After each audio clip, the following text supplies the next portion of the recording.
This channel does not promote any violent, harmful, or illegal activities. All content provided by this channel is meant for an educational purpose only.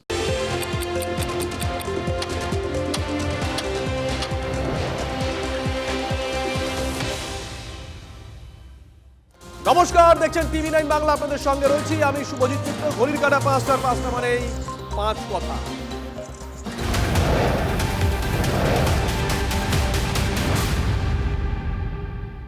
আর শুরুতে যে খবরের দিকে নজর রাখবো, কমিশনের দেওয়া ডেডলাইন পার, 24 ঘন্টা পার। ফারাক্কার তৃণমূল বিধায়ক মনিরুল ইসলামের বিরুদ্ধে এখনো হলো না এফআইআর। আদৌ কি এফআইআর হবে? বলে কখন হবে নাকি হবে না? 14 জানুয়ারি মনিরুল ইসলামের নেতৃত্বে ফারাক্কা বিডিও অফিসে তাণ্ডব গোটা রাজ্য দেখেছে। আক্রান্ত মাইক্রো অবজারভার। তারপরেও অজ্ঞাত পরিচয় ব্যক্তির বিরুদ্ধে অভিযোগ দায়ের করেন বিডিওর অভিযোগের ভিত্তিতে এফআইআর দায়ের করে 6 জনকে পুলিশ গ্রেফতার করলেও 6 জনেই জামিনে ছাড়া পেয়ে যান। এই প্রেক্ষাপটেই গতকাল কমিশন নির্দেশ দেয়, কিন্তু তারপরেও এখনো 24টা ঘন্টা পেরিয়ে গেছে। কৌশিক আমাদের সঙ্গে রয়েছেন লাইভে, আমাদের সহকর্মী কৌশিক। ঘড়ির কাঁটা এই মুহূর্তে একেবারে 5টা বেজে 5 সেকেন্ড। কি অবস্থা এখন? বিধায়ক কি ওখানে আছেন? ওখানে কি আইনের শাসন চলছে? ওখানে কি পুলিশ প্রশাসন কমিশনের নির্দেশিকা পালন করছে? গোটা বিষয়টা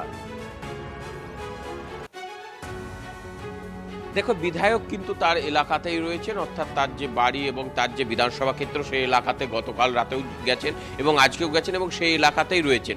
আর দ্বিতীয় প্রশ্ন তুমি যেমনটা বললে যে আদৌ কি তার বিরুদ্ধে এফআইআর হয়েছে, পুলিশ সূত্রে এখনো পর্যন্ত জানা যাচ্ছে যে বিধায়ক মনিরুল ইসলামের নামে কোনো অভিযোগ দায়ের হয়নি, এখনো পর্যন্ত কোনো এফআইআর হয়নি পুলিশ সূত্রে, এমনটাই খবর। এবং এরপর পাশাপাশি আমরা জেলার যিনি আধিকারিক রয়েছে, জেলার শাসক রয়েছে, তার সঙ্গে আমরা একাধিকবার যোগাযোগের চেষ্টা করি, তিনি কোনো উত্তর দেননি। এবং যেটা পুলিশ সূত্রের খবর, তার বিরুদ্ধে কিন্তু কোনো প্রশাসনিক আধিকারিক, অর্থাৎ বিধায়কের বিরুদ্ধে কেউ কোনো প্রশাসনিক আধিকারিক অভিযোগ করতে থানায় পৌঁছাননি। এবার প্রশ্ন তুমি যেমনটা বলছিলে যে আদৌ কি অভিযোগ হবে, যদি বিধায়কের বিরুদ্ধে ব্যবস্থা নেওয়ার হতো তাহলে কিন্তু 14 তারিখেই কিন্তু এই জেলার আধিকারিকরা ব্যবস্থা নিতেন বা তার নামে অভিযোগ এফআইআর করতেন। কারণ ফারাক্কায় যে অভিযোগ প্রথম দায়ের হয়েছিল এই বিধায়কের নেতৃত্বে, যে ভাঙচুরের ঘটনা ঘটেছিল, সেই ঘটনায় আননোন নামে করেছিলেন বিডিও। সেখানে কিন্তু বিধায়কের করতে চাইলে সেই সময় করতে পারতেন, কিন্তু তিনি করেনি। সেখানে প্রশ্ন হচ্ছে তাহলে কিভাবে করবেন, আদৌ কি তারা করবেন, সেই প্রশ্নটাই উঠছে। তাদের প্রথম দিনের মনোভাবনা থেকে এখনো 24 ঘন্টা পার। প্রথম দিন যে মনোভাব দেখেছিলাম এখনো সেই একই মনোভাব দেখছি। সঙ্গে থাকো, নজর থাকবে আমাদের এই খবরের দিকে ধারাবাহিকভাবে, সঙ্গে থাকো। বিজেপি বিধায়ক সুব্রত মৈত্র তিনি কি বলছেন এই বিষয়ে শোনাই।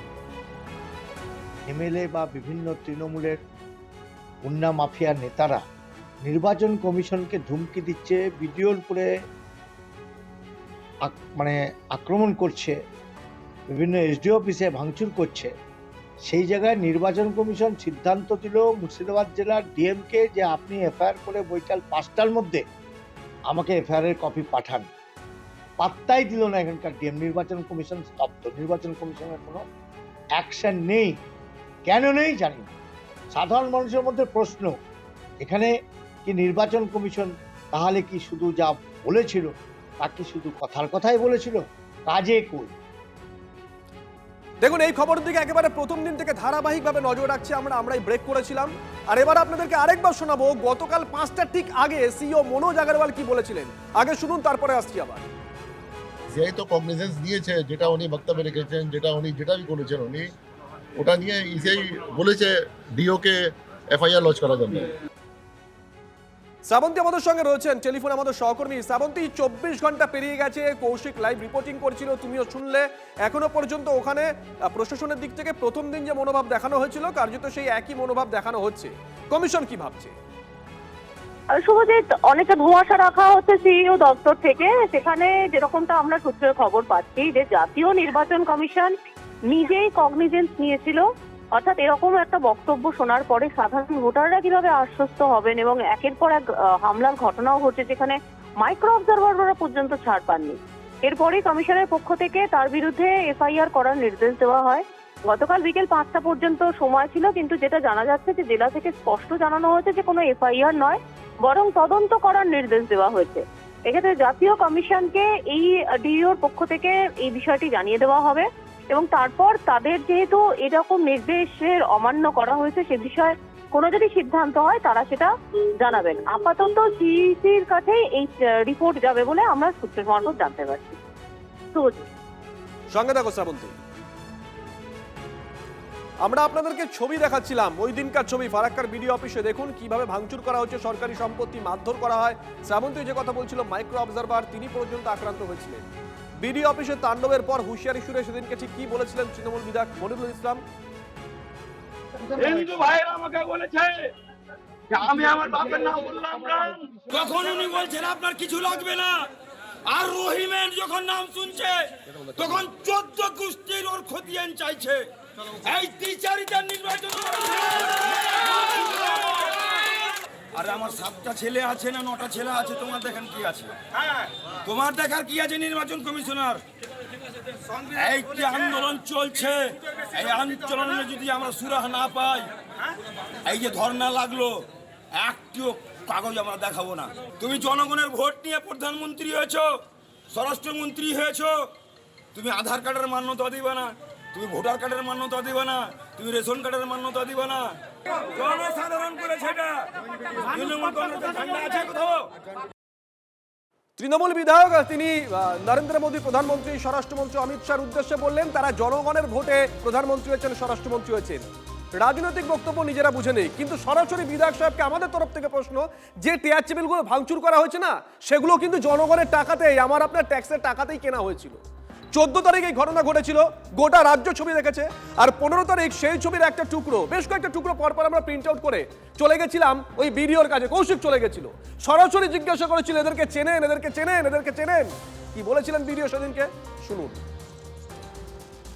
এখানে তো আপনি কোথাও এমএলএ এর উপস্থিতি হয়েছে, এত কোথাও কি আপনি ভয় পেয়েছেন? এই যে এই ছবিতে দেখা যাচ্ছে যা করার করেছি, এফআইআর করেছি, কিন্তু এমএলএ এর নাম নেই তো এফআইআর। এমএলএ বা এই যে এদেরকে চেনেন,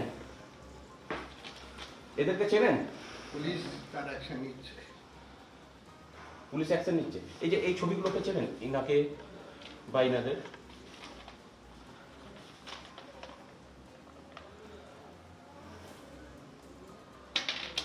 ওই সময় আমি অন্য রুমে ছিলাম। That's all. একজন বিডিও মানে একটা ব্লক স্তরের সর্বময় কর্তা, কার্যত সেদিনকে আমাদের প্রশ্নের সামনে আমতা আমতা করেছিলেন।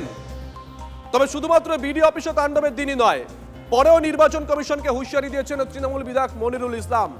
ফাইনাল লিস্ট ঠিকঠাক না বেরোলে আগুন জ্বলবে বলে হুঁশিয়ারি দিয়েছিলেন ফারাক্কার শাসক বিধায়ক। ঝান্ডা কমছি, ঝান্ডা চলবে না, লাঠিতে ভাঙতে হবে, লাঠিতে। কোমরকে ঢিলা করে দিতে হবে নির্বাচন কমিশনের, পাতাল থেকে ছেঁচড়ে বের করব। শুধু ইশারায় বলবো ফাইনাল লিস্ট বের হবে, তখন কিন্তু যদি সব ঠিকঠাক হয়, আর নচেত দেখবেন চারদিকে আগুনে আগুন জ্বলছে, কিচ্ছু করার নেই।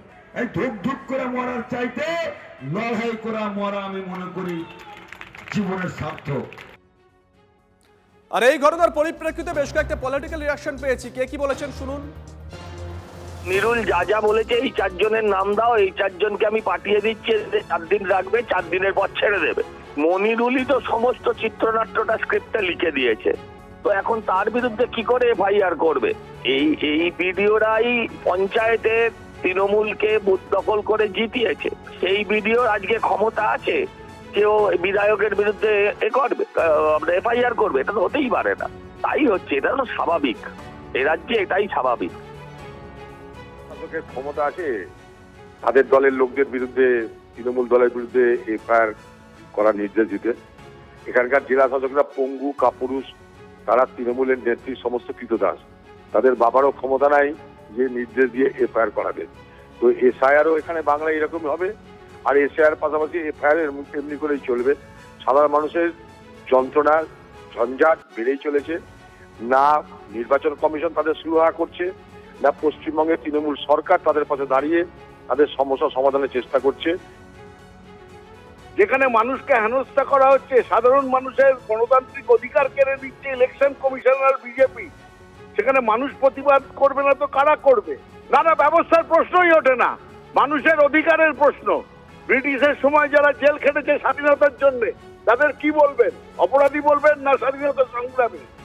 এখন হচ্ছে গণতন্ত্র রক্ষার সংগ্রামী, আর এফআইআর হলে প্রথম করতে হবে জ্ঞানেশ কুমারের বিরুদ্ধে। দেখুন, শুরুতে কৌশিককে জিজ্ঞাসা করেছিলাম না, প্রশ্ন করেছিলাম যে ওখানে আইনের শাসন আছে কিনা। কারণটা শুনবেন, কারণ নির্বাচন কমিশনের এফআইআর দায়েরের নির্দেশের পর আমাদেরকে তৃণমূল বিধায়ক মনিরুল ইসলাম প্রতিক্রিয়া দিয়েছিলেন আইনের পথেই চলবে। শুনুন। আমার জানা নেই, আমি কি বলবো, আইনের কোথায় চলবে, বিচার ব্যবস্থা সবার জন্য খোলা আছে।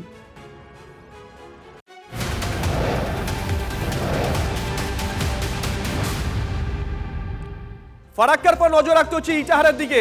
ইটাহারে এসআইআর শুনানি কেন্দ্রে তাণ্ডব এক দল দুষ্কৃতীর, সেই ছবিও গোটা রাজ্যের লোক দেখেছে। ঘটনার পর গোটা একটা দিন কেটে গেছে, এখনো পর্যন্ত গ্রেপ্তার মাত্র 2 জন। বিডিওর অভিযোগের ভিত্তিতে এফআইআর করা হয়েছে। সিসিটিভি ফুটেজ দেখে গ্রেপ্তার 2 জন, এখনো অধরা বাকি অভিযুক্তরা। বিশ্বরূপ আমাদের সঙ্গে রয়েছেন। বিশ্বরূপ, এই ফারাক্কার ক্ষেত্রে আমরা দেখলাম কৌশিক সরাসরি প্রশ্ন করেছিল বিডিওকে ছবি দেখিয়ে যে আপনি এদেরকে চেনেন। বিডিও ক্যামেরার সামনে অন্তত বলেননি যে আমি বিধায়ককে চিনি বা আমি একে চিনি, আমি ওকে চিনি। আর এখানে প্রশ্ন উঠেছিল যে বিডিও কি আদৌ ব্লক স্তরে যোগাযোগ রাখেন কিনা, যাই হোক অন্য বিষয়। এইখানেও তো সেই একই জিনিস দেখছি, মানে অজ্ঞাত পরিচয় ব্যক্তির বিরুদ্ধে এফআইআর। 2 জন কেন গ্রেপ্তার, বাকিরা কোথায়? দেখেনি কেউ? পুলিশ দেখেনি ছবিগুলো? আমি শুভজিৎ ফারাক্কার ভিডিওর বক্তব্য শুনছিলাম, একদম সেম প্রসেস। এখানকার ভিডিও যেটা বলেছে যে অজ্ঞাত পরিচয়, আমি চিনি না, কিন্তু তো ভিডিও তিনি চিনবেন না তো চিনবেন কে? তাহলে তিনি কি মুশারফ হোসেনকে চেনেন না? বিধায়ক তিনি, তাকে তো চেনেন, তার নেতৃত্বে হয়েছে, এরকম তো অভিযোগ উঠছে।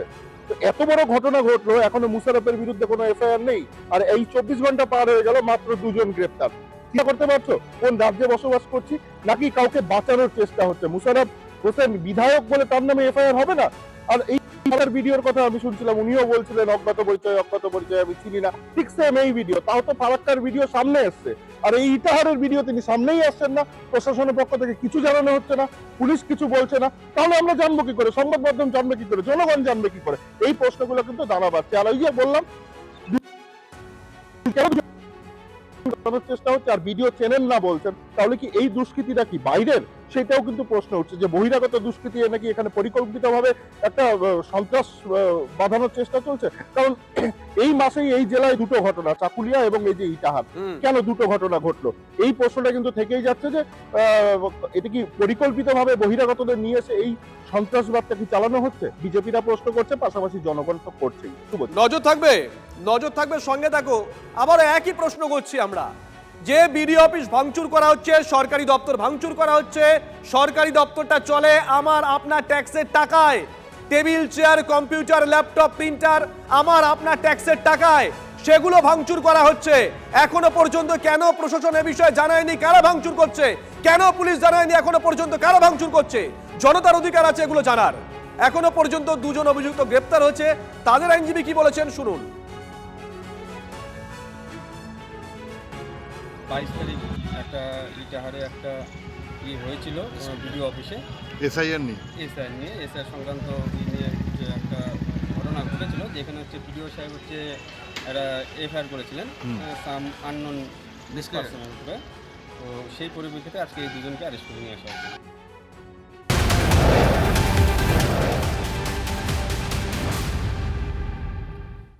তাণ্ডবের ছবি গোটা রাজ্য দেখেছে, আজকের ছবি দেখাবো। তাণ্ডবের আতঙ্ককে সঙ্গে করে আজকে ফের এসআইআর শুনানির লাইনে ইটাহার হাই স্কুলে পুলিশের নিরাপত্তায় একদিকে এসআইআর শুনানি, আরেকদিকে চলছে সরস্বতী পুজো। আপনাদেরকে ছবি দেখাচ্ছি আমরা।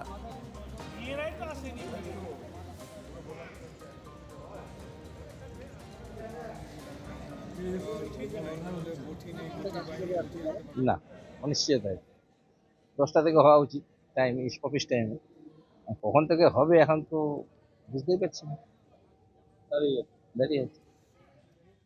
কালকে ওর হিয়ারিং ছিল, ডেট ছিল, এখানে কাগজপত্র দেখাতে গিয়ে ওই একটা কাগজ ছিল না, কি ডকুমেন্ট ছিল না বলছিল। এখানে বলার পরে বাড়িতে পাই না, পাওয়ার পরে টেনশনে ও আত্মহত্যা করেছিল। কালকে 5 লাখে মারা গেছিল।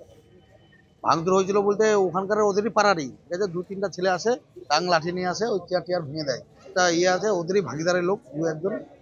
তারপর তো কাজ বন্ধ থাকে, সব স্টাফ চলে যায়, কাজ করবো না এভাবে বলে। তারপর আমাদের বিধায়ক আসে এখানে, আসে চালু করে দেয় কাজ। কালকে সারাদিন কাজ হয়েছে, ভালোভাবে হয়েছে। এখন শান্তশিষ্টভাবে ভালো আছে সব। পুজো হবে, ছেলেগুলো এখন আসছে, অনেকের বাড়িতে পুজো থাকে তো, পুজো করে তারপরে স্কুলে আসবে, এটা আপনাদের পরিবেশ সৃষ্টি হয়েছে। হ্যাঁ, সবাই আমরা খবরে দেখি, আমরা দেখেছি পুজোর এখন পর্যন্ত তো ঠিকই আছে, এখন ভবিষ্যতে কি হবে আগামী বলাতে যাচ্ছে।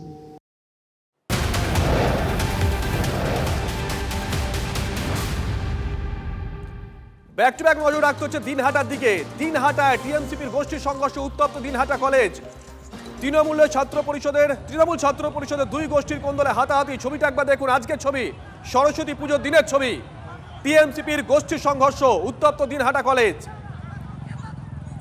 দুই গোষ্ঠীর কোন্দলে হাতাহাতি। অগ্নিগর্ভ হয়ে ওঠে কলেজ চত্বর। পুলিশ অ্যাকশনের নামে পুলিশের তাড়া খেয়ে কার্যত দিশেহারা।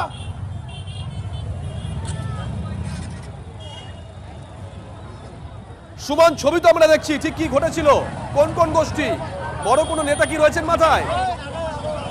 দেখো, দিনহাটা কলেজ বলতে দিনহাটার যে তৃণমূল ছাত্র পরিষদের দুই গোষ্ঠী, একটি গোষ্ঠী উত্তরবঙ্গ উন্নয়ন মন্ত্রীর ঘনিষ্ঠ এবং অপর গোষ্ঠীটি কিন্তু অন্যদিকের। ফলে এই দুই গোষ্ঠীর মধ্যে আজকে একটা সংঘর্ষের আকাশ দেয় দিনহাটা কলেজ চত্বরে। এই সরস্বতী পূজাকে কেন্দ্র করে এই অশান্তি তৈরি হয়েছে বলে প্রাথমিকভাবে জানা যাচ্ছে। তবে এখন পুলিশ আসার পর কিন্তু পরিস্থিতি অনেকটাই নিয়ন্ত্রণে। যে কারণে, কি কারণে এটা হয়েছে সেটা হচ্ছে দুটো পুজোকে হয়, প্রত্যেকবারই দু জায়গায় দুটো পুজো হয়, এবার একই জায়গায় পুজোর মধ্যে একটা ঘটনা ঘটেছে, সেই জায়গাতেই কিন্তু এই গন্ডগোল, আর যার জেরেই কিন্তু এই অশান্তি। খবর পেয়ে পুলিশ আসে এবং পরিস্থিতি বেশ কিছুক্ষণ সময় লাগে নিয়ন্ত্রণ করতে। ধন্যবাদ। কলেজে যেখানে ডিজে বাজাচ্ছিল ওইখানে পুরো একদম একটা অপ্রীতিকর ঘটনা ঘটে গেল, বুঝতেই পারলাম না এরকম কেন হলো। এরকম নিয়ে মনটা খারাপ হয়ে গেলে এখন পুলিশ এসে তারপরে সবাইকে বললো যে এখান থেকে চলে যায়। পুরো সংস্কৃতি পুজোটাই আমাদের এবার ভেস্তে গেল। আচ্ছা, আরো বড় কোনো অ্যাকশনের ফুটে কি সাজাচ্ছে ইডি? আইপ্যাক সংঘাতের আবহে কলকাতায় দফায় দফায় বৈঠক ইডি ডিরেক্টরের। সিজো কমপ্লেক্সে অফিসারদের সঙ্গে বৈঠক করেন রাহুল নবীন, পরে লিগ্যাল টিমের সঙ্গে আলাদা করে বৈঠক করেন। বিশেষ সরকারি আইনজীবী বৈঠকে ছিলেন। ইডি ডিরেক্টর রাহুল নবীন এই মুহূর্তে হয়। আমার সহকর্মী অমিতকে বলবো ছবিটা দেখানোর জন্য, যে কড়া নিরাপত্তা তাকে ইতিমধ্যেই কেন্দ্রীয় স্বরাষ্ট্র মন্ত্রকের তরফ থেকে Z+ ক্যাটাগরি নিরাপত্তা দেওয়া হচ্ছে এবং সেই নিরাপত্তার সহই তাকে তিনি যাচ্ছেন এবং আইপ্যাক মামলায় একাধিক অফিসার যারা রয়েছেন, যারা তল্লাশিতে ছিলেন, তাদের সঙ্গে তিনি কথা বলেন, আলোচনা করেন এবং কি ঘটেছিল যখন তল্লাশি চলছিল আইপ্যাকের দফতরে, মুখ্যমন্ত্রী যখন প্রবেশ করেন তখন সঙ্গে আর কোন কোন পুলিশ কর্তা ছিলেন, এই সংক্রান্ত বিষয়ে বিস্তারিত জানেন। যারা তল্লাশিতে উপস্থিত ছিলেন তাদের সঙ্গে কথা বলেন, তার পাশাপাশি লিগ্যাল টিম তাদের সঙ্গে কথা বলেন। নিম্ন আদালতে যেহেতু একাধিক গুরুত্বপূর্ণ মামলার বিচার চলছে এবং একাধিক গুরুত্বপূর্ণ মামলা চলছে, যার মধ্যে বালি পাচার, কয়লা পাচারের মতো মামলা রয়েছেন, সেই সমস্ত মামলার যারা বিশেষ সরকারি আইনজীবী রয়েছেন, যারা ইডির হয়ে সওয়াল করেন নিম্ন আদালতে, তাদের সঙ্গে কথা বলেন। আইনি পরামর্শ তাদেরকে দেওয়া হয়, আইনি পরামর্শ ইডি অফিসাররাও কিন্তু তাদের থেকে গ্রহণ করেন, যে কীভাবে আরও দ্রুত বিচার প্রক্রিয়া সম্পন্ন করা যায় এবং কিভাবে সেই মামলাগুলিতে আরও দ্রুত তদন্তের কাজ এগিয়ে নিয়ে যাওয়া হয়, সেই সংক্রান্ত বিষয়ে আলোচনা করেন ইডি ডিরেক্টর। যেমন অমিতের সঙ্গে সুজয়, TV9 বাংলা, কলকাতা। এই যে আইপ্যাক এবং তার সাথে সাথে সেই আইপ্যাককে বাঁচাতে যে মুখ্যমন্ত্রী সেদিন ছুটে গেলেন, এই যে মুখ্যমন্ত্রী বা তৃণমূলের সাথে আইপ্যাকের কি যোগ, কি যোগাযোগ, মাথায় কারা রয়েছে, এটা আমরা জানতে চাই। কে ইডির অফিসার এলো, কে কি করলো, আমাদের জানার দরকার নেই, এনাফ হয়েছে। আমরা মাথায় কি হচ্ছে, কারা টাকাগুলোকে নিয়েছে, মানুষকে ঠকিয়েছে, আমরা তাদের নামগুলো জানতে চাই। মামলা জোরদার করার জন্য কলকাতায় আসার কি প্রয়োজন আজকের দিনে, সেটা আমি বুঝি না। কারণ আজকের দিনে প্রযুক্তিগতভাবে আমরা যতটা এগিয়ে গেছি, আর আমাদের মাননীয় প্রধানমন্ত্রী ডিজিটাল ভারতের কথা বলেন, সেখানে একজনকে দিল্লি থেকে কলকাতায় আসতে হয় মিটিং করার জন্য, এটা আমি বিশ্বাস করি না। আসলে নির্বাচনের আগে ইডি, সিবিআই সহ সমস্ত কেন্দ্রীয় তদন্তকারী সংস্থাগুলো সেই রাজ্যগুলোতে, যে রাজ্যে নির্বাচন থাকে সেই রাজ্যে তাদের আনাগোনা বাড়তে থাকে। এটার চিত্রনাট্য, পুরনো চিত্রনাট্য, নতুন কিছু নয়। আইপ্যাক কাণ্ডের জের, বঙ্গ সফরে Z+ সুরক্ষা পেলেন ইডি ডিরেক্টর। রাহুল নবীনের সুরক্ষায় বাড়তি সতর্কতা। দুদিনের জন্য Z+ নিরাপত্তার অনুমোদন করেছে স্বরাষ্ট্র মন্ত্রক। কলকাতা বিমানবন্দরে নামার পর থেকে সিআরপিএফ এর ভিআইপি সিকিউরিটি গ্রুপ থেকে 20 জন জওয়ান তার নিরাপত্তার দায়িত্বে। যদিও নবীন বুলেট প্রুফ গাড়িতে চড়েননি। আগে ইডি বা সিবিআই ডিরেক্টর পদের অফিসাররা কলকাতা এলে 10 থেকে 15 জন জওয়ানের সিআরপিএফ নিরাপত্তা পেতেন। বর্তমানে ইডি ডিরেক্টর দিল্লিতে এমনকি অন্য রাজ্যে গেলেও এত সুরক্ষা পান না কলকাতায় যা পাচ্ছে। কিন্তু আইপ্যাক কাণ্ডের পর ঝুঁকি নিতে নারাজ স্বরাষ্ট্র মন্ত্রক। সেটা জানি না, সেটা কি করে বলবো, সেটা ইডি চাইছে, নিরাপত্তা চাইছে, এটা নিয়ে বলবো না, কারণ এই গোটা ঘটনাটা আমাদের এখনো সুপ্রিম কোর্টে আছে।